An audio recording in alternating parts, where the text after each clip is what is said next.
This is a podcast special from the Final Straw Radio. In this podcast special, I spoke with LA and Hawaii, collective members from Radio Zones of Subversive Expression, Radio 98FM, a squatted pirate radio station on the campus of Athens University and the Polytechnic School in Zographou, suburb of the capital of Greece. During the chat, LA and Hawaii talk about the radio station, about recent threats of repression at the hands of the university, the telecommunication ministry and the police, and about collusion between those agencies and commercial pirate radio stations. You can find the station's website at radio98fm.org. We're speaking with audio comrades from 98FM, Radio Zones of Subversive Expression, currently pirate broadcasting at 93.8 from a squatted building on the Zographou neighborhood campus of the Polytechnic University of Athens in Greece. Radio 98FM is a member of the International Anarchist Radio Network and hosted this year's conference. Revolutionary greetings, my friends. Hi there. Will you please tell listeners about how awesome your radio station is and some of its history? So, we'll speak just a bit about the history, perhaps. The station was founded 15 years ago, pretty close to exactly 15 years, as a matter of fact.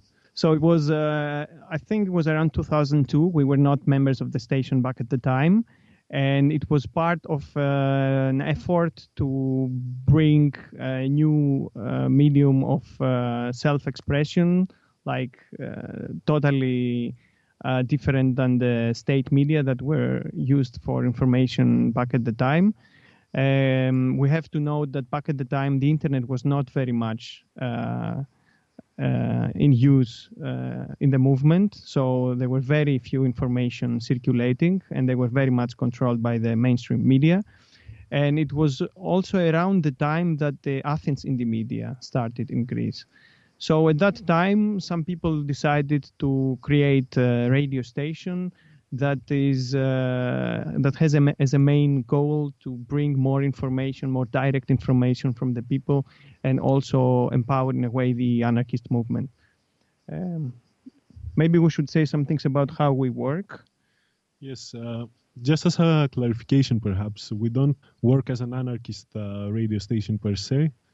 Our standing is basically that we promote thoughts and ideas that support the change of the state of things towards a more equal, let's say, future, regardless of the exact characteristics or ideology. Well, of course, practically still contain a very distinct anarchist characteristic. But so you operate in a manner that is meant to reflect the interests of the people that are involved in the station, but you forego using the ideological label of being anarchist? Is that an okay way of understanding it? I would say that basically it's not a requirement, let's say, for someone to be in the station to embrace exactly anarchist ideology. It is, as I said before, the station is a means to express a more broad approach, perhaps. And we try not to project just our own voices, but also, as much as possible, to connect with people who are fighting against oppression and allow them to have their voice spread. So we operate mostly in a direct democratic way, on a horizontal way. We have a weekly meeting where everybody should participate. And then during the meeting, the weekly schedule of the radio station is distributed into the members of the meeting, let's say. And then, of course, we have like a general freedom on what is being broadcasted in every show. So every, let's say, producer of every show have total freedom on what they can say during their slot on the radio. And how many distinctive shows do you have being produced on a regular basis at the station? Like, how many producers are there? Currently, the shows, some shows have more than one producer, but there's 3 on Monday, another 2, I think, on Tuesday. Yeah. Another one Wednesday. So around 10 different radio shows. Plus, like now, because it is, of course, in between seasons, we are kind of changing up the program a bit, which we will see how it goes. And you produce, or you're broadcasting, or at least you have content 24 hours, right? I imagine you have pre-recorded stuff as well as a playlist playing music. Well, apart from playlists which play music and our own shows, we also, every week, twice a week actually, we broadcast some sort of presentations or events, yes, information events which happen in Athens. We record them and then rebroadcast them, as well as there's Sunday's recorded theater for radio. And apart from that, of course, there's coverage of demonstrations and rallies, which are not on a regular basis, obviously.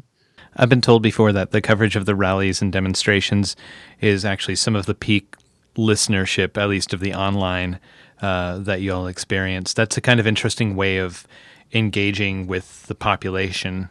Yes, indeed. Actually, the coverage of the demonstrations became very popular the previous years, even because we started that even before the internet was very popular.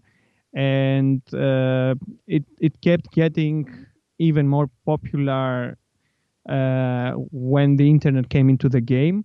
So what we're doing is that we have people in the streets. Usually it's people that we trust, members of the radio, but we also allow other people to call in. And we have the possibility, when we trust the people who are on the line, to bring them live on the air, which gives a good feeling, I guess, for the listeners, because they have the feeling that they can really follow what's going on in the streets. They can listen to people shouting, etc. And on the background, we have people checking Twitter or indie media or other channels of communication, so that we can follow what's going on in the streets. We can follow some other reports from other people, and we can cross-check them in case it's sensitive information before it's being broadcast.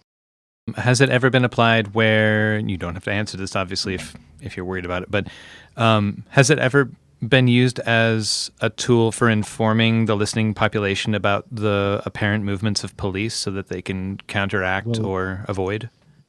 Yes, but the thing is, it's just as easy for the police to listen into what we are saying. So everything that's being said, broadcast on the radio, must be taken with caution, meaning it's not a really reliable means of creating a network because of how open it is.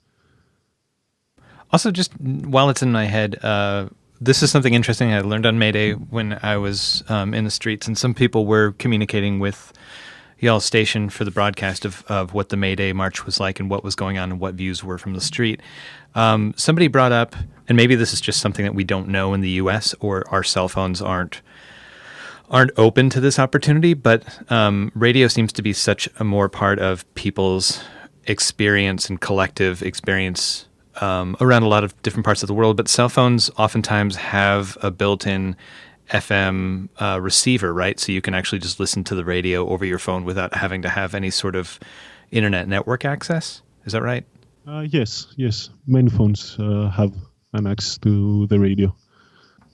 So yes, of course, it's always a question if it's easy for the people who are at the demonstration to listen on the radio at the same time, right? But because probably they want to participate in the demonstration rather than having earphones. Yeah, I mean, I think it works pretty well, particularly if you're walking towards the demonstration, or you want to take a shortcut, or you don't know where you will find the demonstration in order to join in. I guess it makes sense that your earphones and you're following what's going on in the city center. So it recently came to our attention, and this was the content of the segment that your station provided to the second edition of Bad News, that y'all have been harassed by the state and threatened with a raid by police. Can you tell us what's happening with that? So we received information a couple of weeks ago, I think it is now, that the committee responsible for telecommunications and broadcasts in Greece has received a complaint, I guess it is, saying that we basically create noise in a nearby station, in the frequency of a nearby station, that being 94 FM. The way this committee works is if their complaints are not basically if the ones that the complaints are against aren't met with the requirements or standards, they have past a certain point the authority to act without further notice, accompanied, of course, by the police and judicial authorities. To stop the broadcast from interfering with 94 in this instance, yeah. Exactly. So from our side, we learned about this complaint. We learned about this announcement, let's say, of the authority of telecommunications, and we decided that we are not going to conform to their complaint, that we will continue broadcasting because we are in an occupied frequency, but we want to maintain this occupied frequency. And we want to do that in a way of with using our political pressure in order to remain in this frequency actively. I don't know, maybe I'm not saying that very clear. The thing is that there are many things going on in the background, which you might have also read, and this comes with when some private pirate stations come into the game. In our case, we got the complaint that we are causing interference to another radio nearby, but in fact, there used to be a much more powerful pirate radio on the same frequency as we are. This private station started broadcasting just lately, during the last year, whereas our station has been in this frequency for more than 6 years, I think. And this station has been using a much more powerful transmitter and has been playing from a mountain which is much higher than our broadcasting point. And nevertheless, the ones who received the complaint from the nearby station, it was us, which we operate with a much lower transmitter and relatively from a relatively lower point. Well, it's perhaps worth noting, though we're getting a bit technical now, that we knew already that said pirate station was causing interference in nearby frequencies due to construction reasons, let's say. But nevertheless, the line that the committee followed, of course, came traced back to us, which basically is kind of unfounded because we have checked for our spectrum, let's say, how it works, and our results didn't agree with theirs, let's say. So just to sort of flesh this out a little bit more and this is something that I got from the communications that your station released, do you mind if I go ahead and name the projects involved? Because they're... No. Okay. Sure. So Dirla FM is the station, the private pirate station that was broadcasting at 93.8, that was blocking 94 and broadcasting at a higher quality as well as a little more distance and from a higher position doing FM than your station. And Dirla FM is owned by a telephone licensing company or a telephone services provider named Alphatel SA. Dirla FM operates on a number of different frequencies, providing the same information and also advertising the services associated with Alphatel SA, which is a legal telephone operator that is also licensed with the telecommunications ministry, right? So they have an official relationship. Yes. So exactly this is the case. So the worst thing is it's not just a pirate radio station. It's a commercial radio station that's broadcasting scam radio games. So what they're doing is like they're playing very easy radio quizzes of radio songs, and then they ask the listeners to call in and say who the singer of the song is, and this way they publicize these telephone lines which charge really a lot of money to the ones who call, but the people who call in never manage to get in the air. They have to wait for a long time on the line. They get charged and they never get aired, and they never have the chance to play the game. Additionally, this station never warns about the charges of the telephone lines. So what they practically do is like they occupy the frequency and they use it for making profit out of people being cheated practically. And what's going on now is like, as you probably read, we got this announcement, this complaint from the Telecommunications Authority, which made clear that we have to stop, like they asked us to stop broadcasting. But at the same time, which will mean like if we don't do it, they will come here and pick up our transmitter and all the equipment used for broadcasting. But at the same time, we received this paper. Another action happened against this private radio station.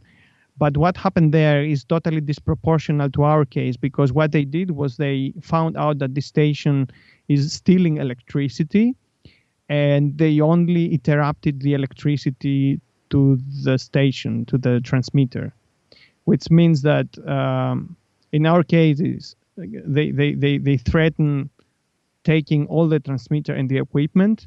And in the case of this private commercial scam radio station, they only interrupted the electricity. They left the equipment there, and there's a case that once the case of this frequency is closed, this guy can start, like this person can start operating immediately again on this frequency or other frequencies. As we will be out of the game for some time at least. But it's not that. But your frequency isn't conflicting with 93.8 Dirla FM, right? It's just, is this, do you think, just being used as a way for a public agency to say, look, we're taking care of the problem of criminal broadcasting by getting you off the air? Well, it's not exactly a question of broadcasting, I'd say. Currently in Greece, we are experiencing reorganizing, I'd say, of the police forces and the judicial authorities, going in a much more direct intervention policy, a law and order policy, so to speak, which we are experiencing in many squads throughout Greece. There being raids. There being convictions and arrests of people in very dubious circumstances, I think is the word I'm looking for here. So basically what we understand this as, if we also connect those to the fact that many radio stations in Greece working like us on an anti-authoritarian pirate basis have been attacked throughout the recent years. We understand this as a clearly political movement, not in the sense of trying to show that things are being achieved, but rather the silencing of voices that contradict the state's narrative. Yeah, that makes a lot of sense. So another Another element of this threat that you've received to cease and desist or have your equipment taken, another element is the fact that you are on a university, and in Greek political life and public life, there's a specific relationship between police and military or armed thugs for the state and university as a safer space. Can you tell a little bit of history about where this comes from and how this has been changing? So yes, things like the special relationship concerning the university and the police starts from a student revolt that took place in 1973, where the Technical University of Athens hosted, let's say, a revolt against the dictatorship, the military dictatorship that was in Greece back at the time. After the dictatorship surrendered, due to the power of the student movement at the time, it was established that the university has an asylum, that the university is a politically autonomous place, that the police does not have authority to intervene. This lasted for many years, from 1974 until officially 2011. It was illegal. It was a law of the state that the police cannot enter the university unless the university authorities give a special permission. And unfortunately, during the years, there were many cases that the university authorities gave permission to the police to enter the university, and often suppress several movements that were taking place in there. In 2011, there was a new law by the, let's say, social democrat government at the time, which stopped the university asylum officially. And at the time, there were many raids in the university, and there were many comrades arrested during protests. What happened later was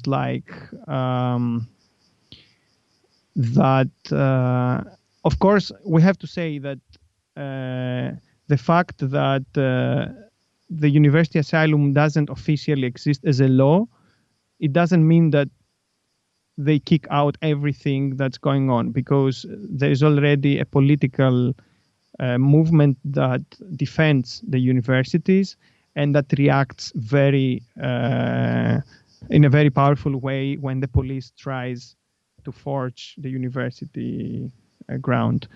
In that sense, politically speaking, now we're talking about the mainstream politics. Mostly, there have been very few raids since 2011 in university grounds. In 2015, the allegedly left-wing government of Syriza tried to re-establish the university asylum, but only a few weeks later, after they started discussing about that, they raided again the university themselves, and the police under their orders, and again they arrested some comrades who were paying solidarity to some political prisoners. What I'm saying is now we're again in 2017. They're trying again to reestablish the asylum, but the way it happens, it might mean that it's just for publicity reasons, because they're trying to show that they are left-wing, but in fact, they're mostly reestablishing something that's not going to be very secure for the people who are doing political things in the university. About the university asylum, because I guess the people in the States do not have a very good picture of how the universities work. Of course, we have to say that taking advantage of this university asylum, there are a lot of political groups that are active in the university. Some of the groups just use the university space to motivate the people, because generally young people are more active and more progressive. And of course, you can say things in the university that it's hard to say elsewhere. Secondly, by using the resources of the university and the student unions.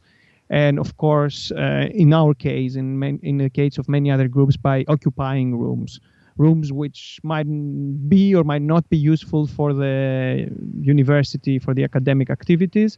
But we think that the political speech has a place in the university, has a place in every neighborhood anyway. So we are taking the spaces and we kind of occupy them, we liberate them, and we give the opportunity to keep the place active with political activities, with people engaging in self-organized groups, and with people producing their own speech, their own media in our case, etc. And that seems like a really important thing to bring up, that the part that y'all are playing is not as some outside group in terms of the population, the neighborhoods, and public engagement around political issues, but that really you're taking these.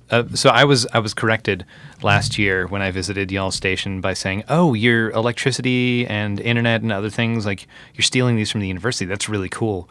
People kept saying, "We're not stealing. We're re-socializing it," and that sort of at the time it kind of seemed like just a terminology difference, but it really makes a lot of sense in terms of you're bringing it back into the social. You're taking it from being a private or institutionally private thing and using it as a medium for getting folks more engaged with their life and with what's around them. And yeah, I think that's awesome.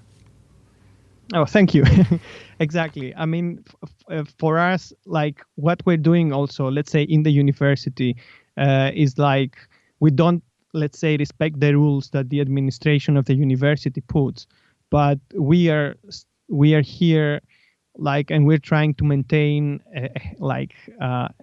an active, let's say, ecosystem between the groups that are active in the rest of the university, the rest of the political groups, the people, the artists who organize here events, and also, I wanted to say about the workers of the university, that whenever their worker struggles against the university administration, we are always next to them, and they always have a microphone to speak, and they respect that. So whenever something happens, we always have a very good communication with the workers, which, you know, give us information, help us with everything technical they can. And yeah, like we hope that, yeah, we are active part of what's going on around here. Basically, we see ourselves as a part of a greater whole in this university and in general in the city. And we try to maintain those relationships. So you had mentioned prior and current repression of independent and radical medias.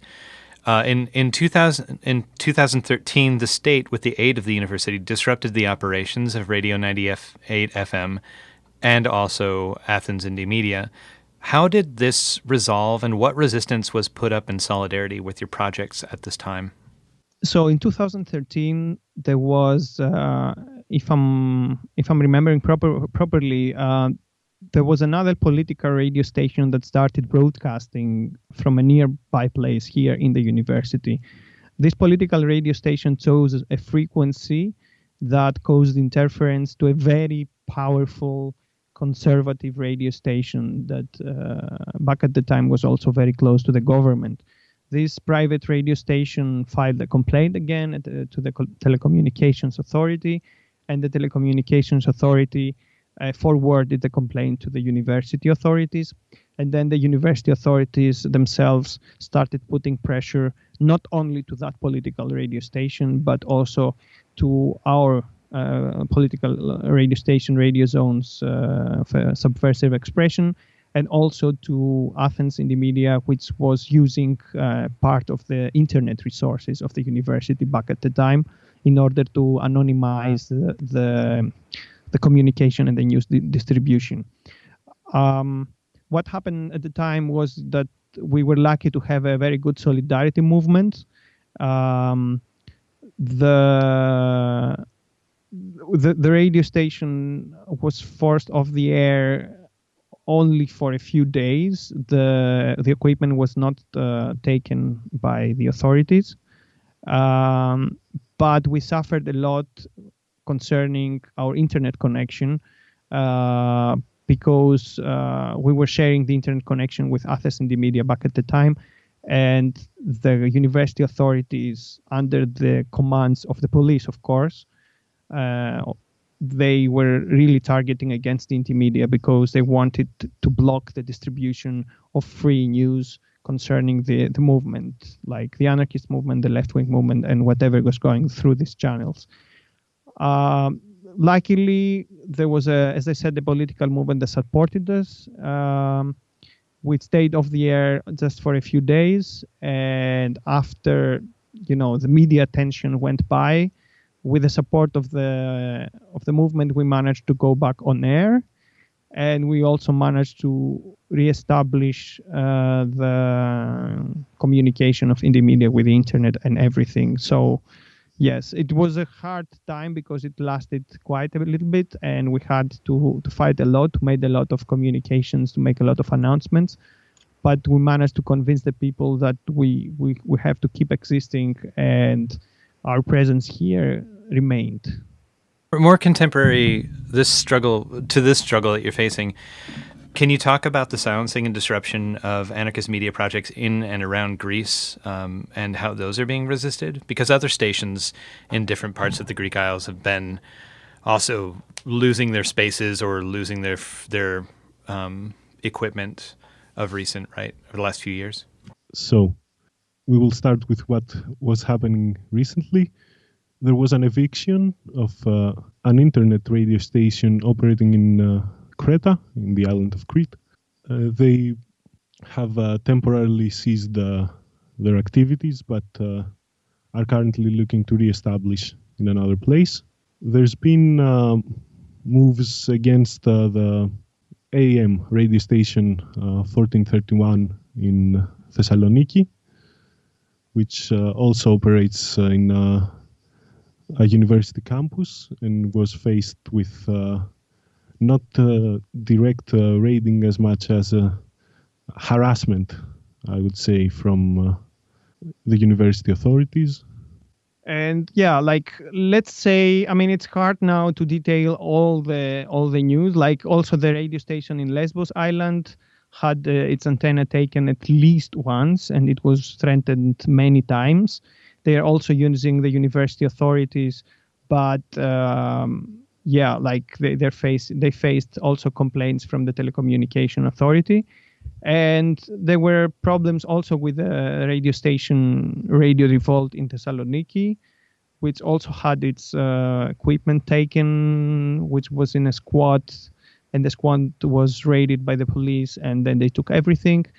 And this goes back in the years. I think since 2012, there's been almost one police operation per year against a political radio station, and the political radio stations at the moment are like 6 or 7. So in average, there's one political station suffering repression every year, which is, the statistics sounds very sad.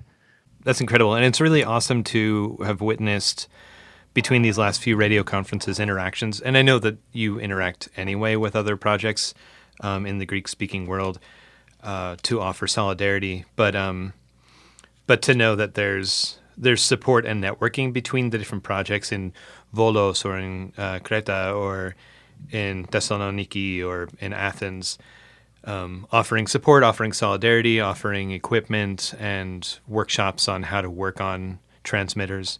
That seems like one of the strengths of the model that you're operating off of.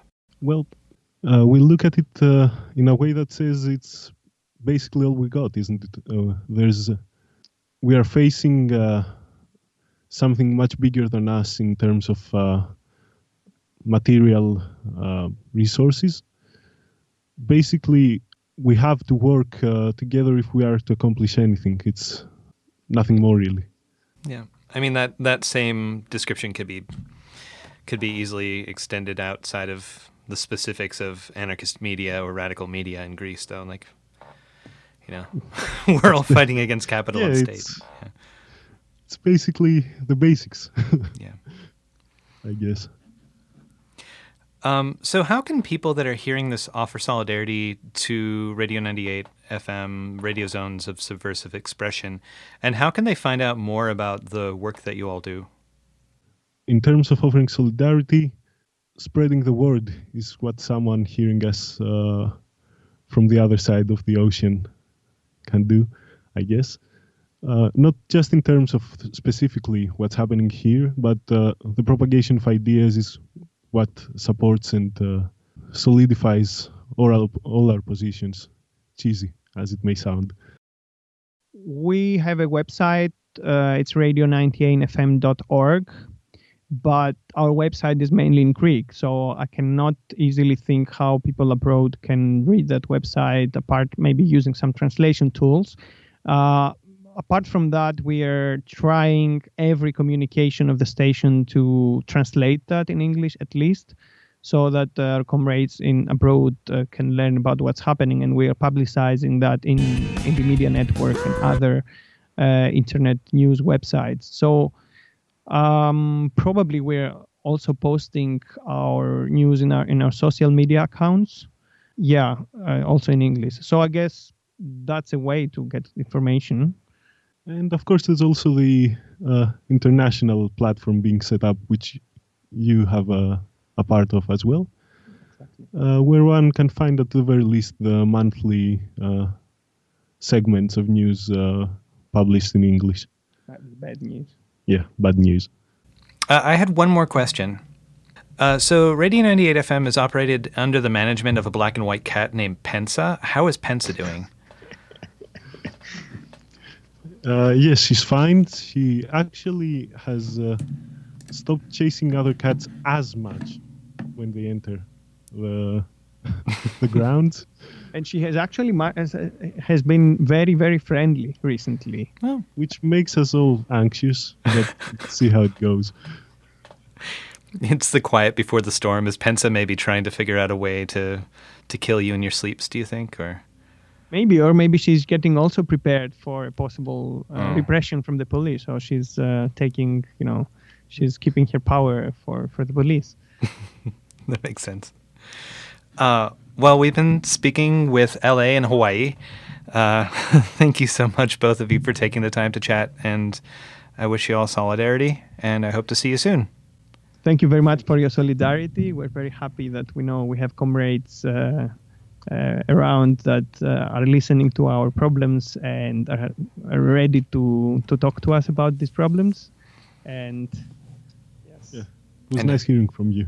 It's good to hear from you too. To hear a statement by Radio 98 FM about the repression, check out the July episode of Bad News, Angry Voices from Around the World. That podcast and more episodes of The Final Straw can be found at thefinalstrawradio.noblogs.org.